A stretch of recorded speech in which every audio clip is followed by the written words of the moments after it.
السلام عليكم ورحمة الله وبركاته. لاباس عليكم بخير؟ كنتمنى تكونوا بخير وعلى خير وفي صحة جيدة، وهذا الفيديو لقاكم في أحسن الأحوال إن شاء الله.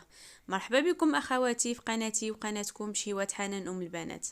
إن شاء الله اليوم كيف كتشوفوا فيديو جديد ووصفة جديدة كما العادة.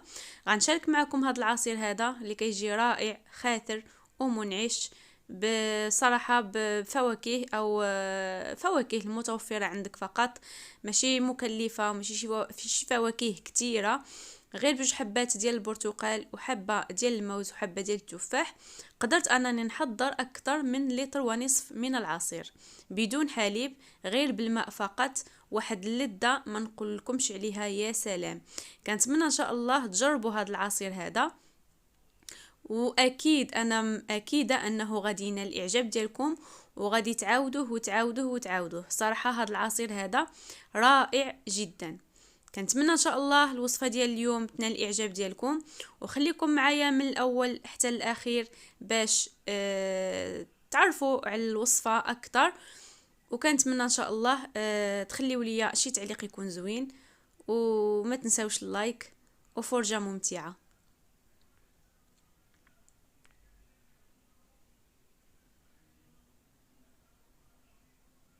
ونبداو بسم الله على بركة الله. بالنسبة للفواكه عندي هنايا 2 حبات من البرتقال، تفاحة واحدة، موزة واحدة، والقليل من الفراولة، واحد الياغورت بنكهة الفاني.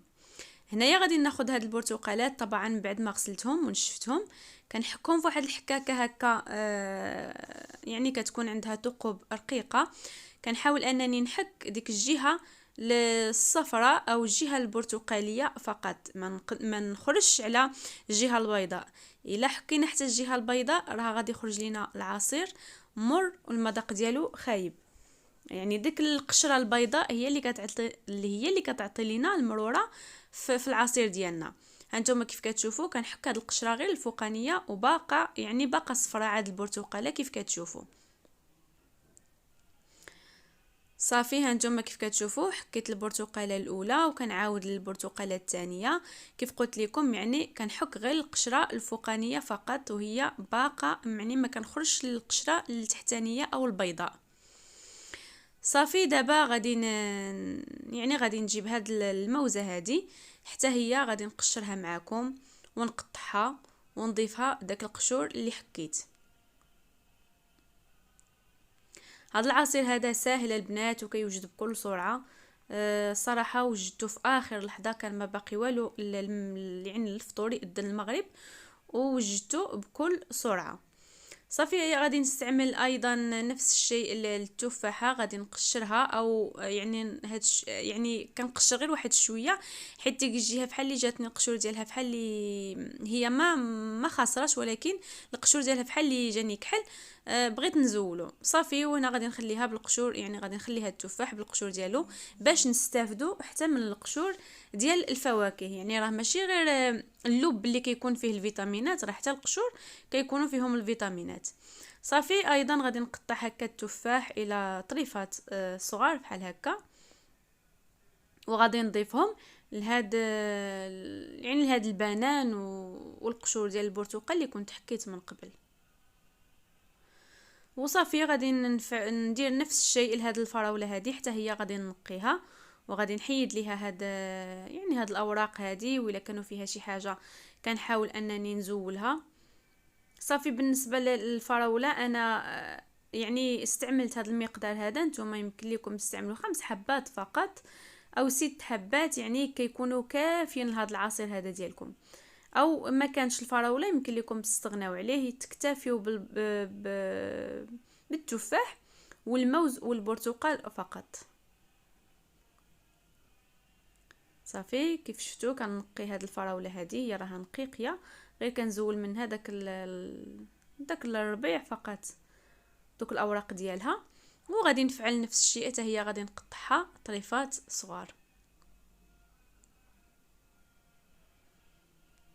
صافي كنقطع بحال هكا، يعني قطع يعني متوسطه، حيت غادي نطحنوا كل شيء، غير كنقطع هكا باش نسهل على الماكينه ديالي تطحن ليا بسرعه.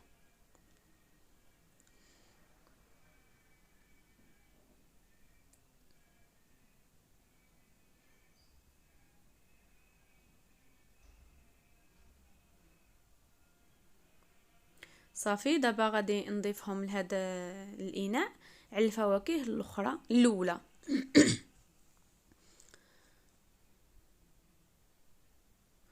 وغادي ندوز نقشر هاد البرتقالات هادو كيف كتشوفوا، غادي نقشرهم وغادي نحاول انني يعني نقشر مزيان باش ديك البابه او داك القشور الابيض حتى هو كنزولو، ما كنخليهش، الا خليته راه هو غادي يعطيني المروره العصير ديالي. يعني كنحاول انني نقشر حتى كنخرج على اللحم ديال هذا البرتقال هذا، يعني كنقشرها مزيان يعني كنحيد لي هذوك الطرفه البيض اللي كيكونوا في البرتقال، الا كان فيه شي يعني شي عطومه ولا شي حاجه كنحيدهم. صافي غادي نديرهم في هذا الاناء هذا كيف كتشوفوا، غادي نضيف عليه واحد الياغورت بنكهه الموز. يمكن لكم تستعملوه بنكهه يعني انا استعملته عفوا بنكهه الفاني، يمكن لكم تستعملوهم بنكهه الموز حتى هو كيجي زوين، ولكن انا قررت انني ندير الفاني حيت الموز هو عندي في يعني ديجاني دايره في هذا العصير هذا. صافي كنشد هاد الفواكه هادو اللي قطعت كلهم غادي نديرهم في هذا الخلاط الكهربائي ولا الهاشوار، نتوما اي حاجه كتستعملوها غير هي تكون كطحن مزيان. صافي ودابا غادي نضيف السكر. انا استعملت 3 ملاعق من السكر سنيده. نتوما يعني نتوما والحلاوه اللي كتبغيو نتوما يعني بغيتو تزيدوا اكثر زيدوه، انا درت 3 المعالق، نتوما تزيدوا اكثر. وهنايا الماء درت نصف لتر وزدت واحد الكاس ديال الماء، يعني ما كاملاش يطرو.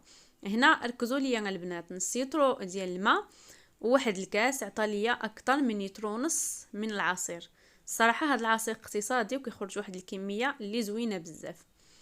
صافي كنطحن هاد الفواكه هادو كلهم كيتطحنوا مزيان حتى نطحن الكل مزيان ما نخليش فيه طريفات.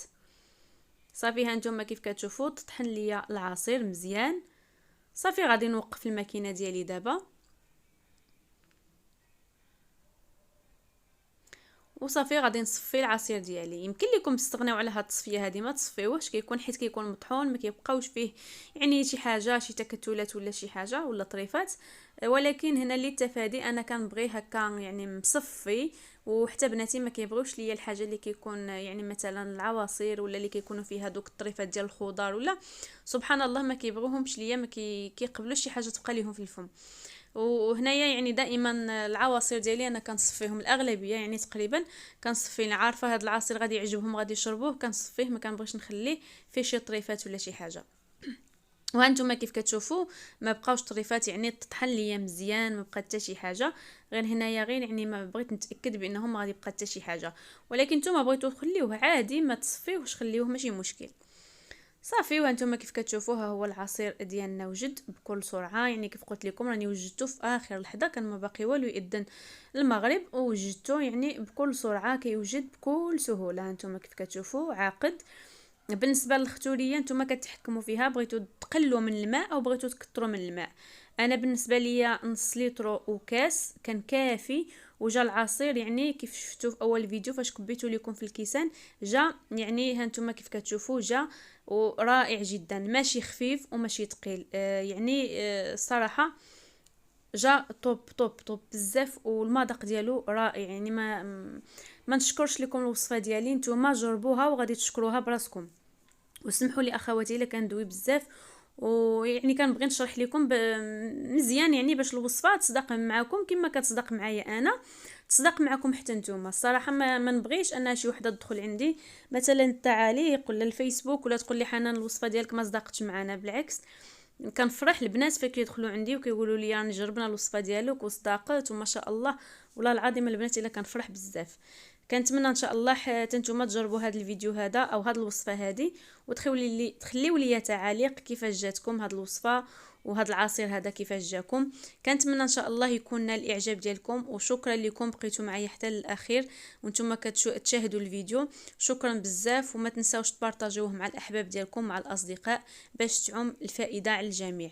الى هنا ينتهي الفيديو ديالنا. السلام عليكم ورحمه الله وبركاته.